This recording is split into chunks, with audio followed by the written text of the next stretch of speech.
Nosso histórico olímpico de hoje vai falar sobre um esporte cujo objetivo é marcar gols. Mas calma, não é o futebol. É um esporte totalmente diferente. Ele é mais parecido com o handball e também é conhecido como rugby aquático. Veja agora na matéria de Guilherme Horta. Hoje viemos conhecer a primeira modalidade em grupo das Olimpíadas e que depois de 100 anos incluiu as mulheres para participar. Este é o polo aquático.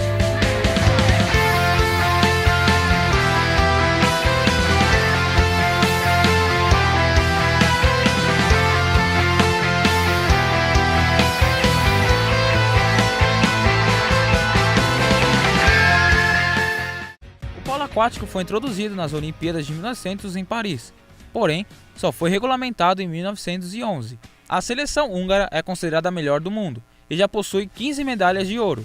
O Brasil só levou esse esporte para as Olimpíadas em 1920, porém logo foi eliminado na fase inicial. Não havia muito interesse dos brasileiros pelo esporte, já que esses o achavam muito desinteressante, e foi em 1950, com a mudança de algumas regras, que o esporte começou a crescer no país. O esporte é praticado por 7 jogadores em cada time, em uma piscina de 30 por 20 metros. O polo aquático é bem parecido com o handball e até com o basquete, né? Então a gente tem um pivô, que a gente chama de centro, e tem 4 atacantes e um que é um marcador de centro, que a gente chama de armador.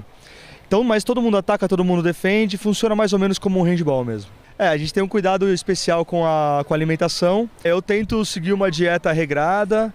A gente tem nutricionista aqui no SESI, então a parte de suplemento e a parte de alimentação a gente tem bem cuidado assim. Não é tão restrita quanto de alguns nadadores, alguns atletas, mas também a gente tem que tomar cuidado, não come besteira, ainda mais nessa fase de preparação, a gente tem que se alimentar muito bem, porque senão não aguenta os treinos.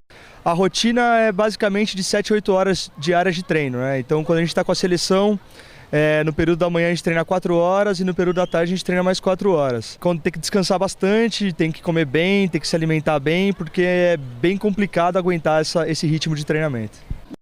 E você verá agora como a combinação certa de alimentos e uma boa noite de sono faz uma diferença enorme na vida dos atletas. Não é só de treino que viu o atleta olímpico. Ele também precisa de uma forte base alimentícia para um melhor desempenho. Esses alimentos podem ser muito saborosos, porém um atleta em treinamento precisa se esquivar bastante dessas tentações.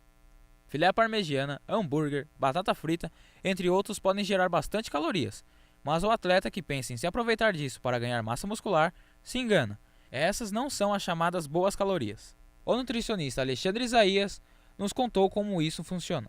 Para uma pessoa que quer fazer hipertrofia, mas está acima do peso, está com excesso de gordura, a gente vai administrar o carboidrato para ela durante o treino, mas em doses menores, porque ele só precisa fazer um impulso metabólico para ele poder treinar sobre a ação do carboidrato. No início do treino, a gente administra de 10 a 15 gramas de carboidrato, após 20 minutos mais 10 gramas, 40 minutos 10 gramas, e ao final do treinamento, somente proteína. Para a pessoa que só precisa hipertrofiar, é uma outra conduta. Aí não, a gente administra, faz um pré-treino para ele, de 20 gramas de carboidrato mais a proteína, e a cada 20 minutos a gente administra mais 20 gramas de carboidrato até o final do treino. Ao final do treino, no pós, que a gente chama de pós-treino, você vai administrar proteína e carboidrato também, para você poder garantir a formação muscular. Bom, agora você já pode seguir essas dicas. Você já deve ter se perguntado alguma vez quanto deve pesar mais ou menos o peso utilizado pelos levantadores e pelos arremessadores de peso, não é? Ou quantas horas eles devem passar fortalecendo os músculos. Ou então, como é calculado o peso levantado em relação ao atleta? A busca olímpica de hoje foi atrás de todas as informações possíveis sobre o arremesso de peso. Um esporte que já é veterano nas Olimpíadas, o lançamento de disco, está presente desde o início dos Jogos. Em 1896, os homens já podiam lançar os discos. Estes, no entanto, pesavam 2 kg, com 219 e 221 mm de diâmetro e 44 a 46 mm de espessura. As mulheres tiveram que esperar pouco mais de 30 anos, mas, em 1928, puderam fazer parte da modalidade, e eram proporcionalmente menores.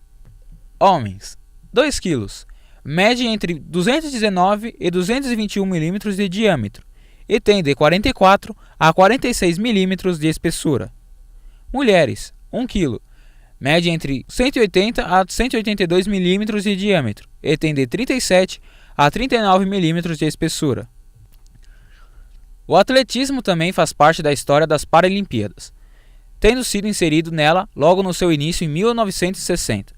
O atleta Marco Aurélio, ou Marcão como é conhecido, após perder uma de suas pernas em um acidente, encontrou uma nova vocação com o lançamento de disco. A seletiva ela é muito mais estressante do que as Paralimpíadas em si.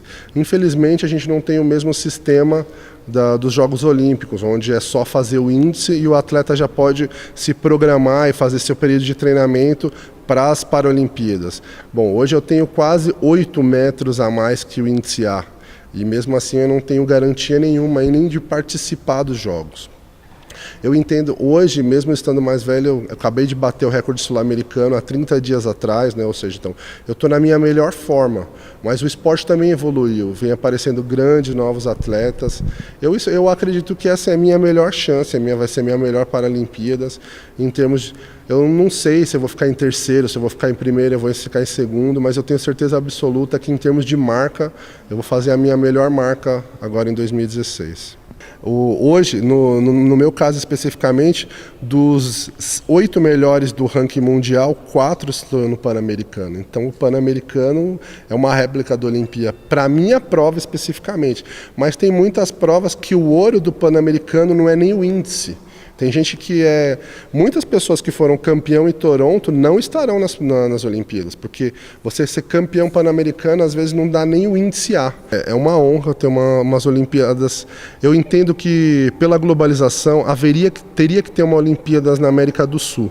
E mesmo com todos esses problemas, ainda eu acho que o nosso país é o país mais estruturado da América do Sul. Então acabou caindo no colo do Brasil essa Olimpíada. Nesta modalidade é permitido o uso de cinturões de proteção cervical e até mesmo um material próprio nas mãos para aumentar o atrito e manter o disco posicionado. O Brasil ainda não possui atletas dessa modalidade entre os maiores recordistas mundiais, mas a cada ano, nossa seleção de atletas olímpicos e paralímpicos parece mais promissora. A área olímpica de hoje termina por aqui. Voltamos semana que vem, onde exploraremos outra modalidade olímpica. Até mais!